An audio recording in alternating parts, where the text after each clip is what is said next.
Bonjour tout le monde, je suis Sébastien de Brul et je vais passer en revue dans cette vidéo les mots 15 à 22. Donc il y a déjà deux précédentes vidéos qui ont été réalisées sur donc les premiers mots du lexique. Il faut savoir que ce lexique, on le retrouve dans le code du bien-être au travail et vous pouvez l'avoir également de manière un peu plus pratique en ordre alphabétique, etc. sur mon site internet, donc lebienêtre-des-policiers.be. Alors, on commence tout de suite avec le mot suivant.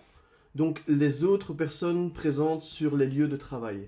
Alors, on parle bien, comme c'est écrit, donc de toute personne, autre que les travailleurs et les personnes assimilées, qui entrent en contact donc avec les travailleurs lors de l'exécution de leur travail, notamment les clients, les fournisseurs, les prestataires de services, les étudiants, élèves et les bénéficiaires d'allocations.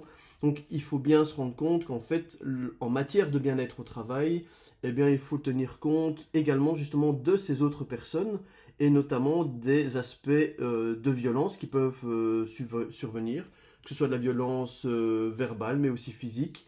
Et on en reparlera notamment plus tard lorsqu'on abordera le registre des faits de tiers.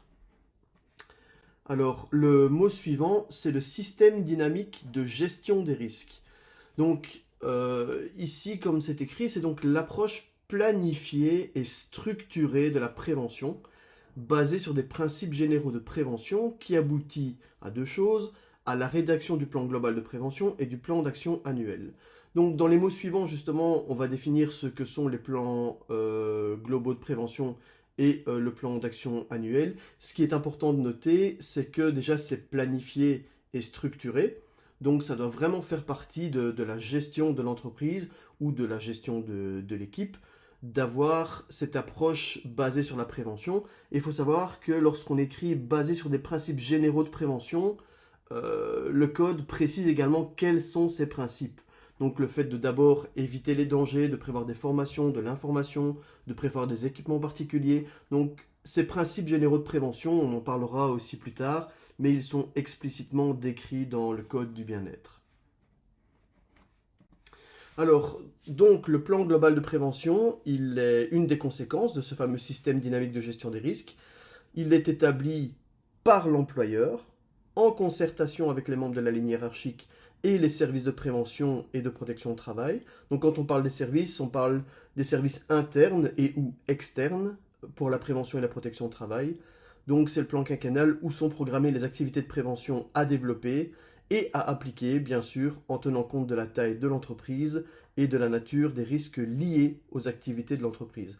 Donc c'est un plan qui est établi sur 5 ans, hein, comme son nom l'indique. Alors il ne faut pas hésiter d'être un peu ambitieux. C'est une vision, donc c'est une vision sur 5 ans. Je pense que c'est important de bien faire participer tout le monde et ça permet également de montrer l'importance que l'on accorde au bien-être des travailleurs, indépendamment du fait que c'est obligatoire de l'avoir. Alors, donc, de ce plan quinquennal, on en retire également le plan annuel. Le plan d'action annuel, donc, il est également établi par l'employeur en concertation avec les membres de la ligne hiérarchique et les services de prévention et de protection au travail. Bien sûr, il vise à promouvoir le bien-être au travail pour l'exercice de l'année suivante. C'est-à-dire qu'il est établi en fin d'année N, pour l'année N plus 1, et suffisamment tôt que pour pouvoir notamment le présenter au comité pour la prévention et la protection au travail lorsqu'il y a des syndicats et s'il n'y a pas d'organisation syndicale en place aux travailleurs. Donc il est établi bien sûr en concertation en fin d'année N pour être mis en vigueur l'année N plus 1. Le poste de travail, donc, c'est tout simplement l'endroit où l'on travaille, y compris avec l'appareil ou l'ensemble des équipements avec lesquels on travaille, ainsi que l'environnement de travail immédiat. Donc, dans des travaux d'ordre principalement administratif, ben, le poste de travail sera le bureau, la table de travail, avec également tout ce que l'on peut avoir à portée de main, à environnement direct, etc. Maintenant, le poste de travail, donc je pense aux policiers, les véhicules sont des postes de travail également. Les équipements sociaux, donc dans ce cadre-ci, on parle bien des sanitaires, du réfectoire, du local de repos et du local pour les travailleuses enceintes et allaitantes.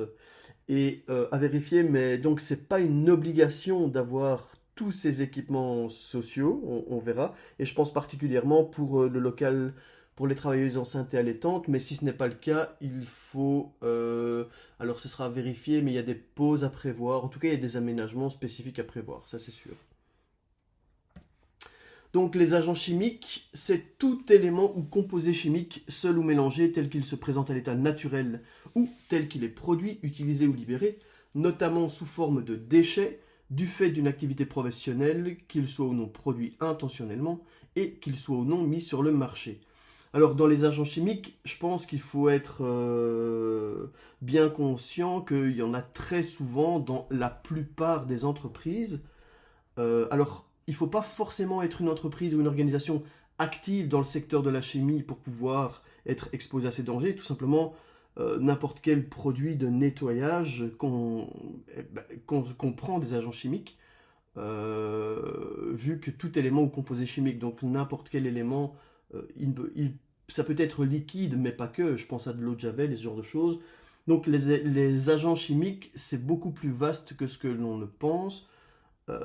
Donc voilà, je pense simplement aux produits de nettoyage, le fait de ne pas mélanger plusieurs produits en même temps, donc ce sont toutes des choses auxquelles il faut vraiment faire attention.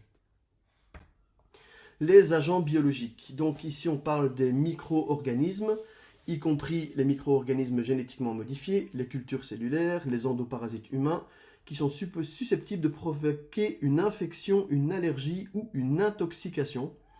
Donc, idem, alors là, ça va peut-être dépendre du secteur. Il faut savoir que dans le code du bien-être, on distingue deux façons différentes de traiter les agents biologiques.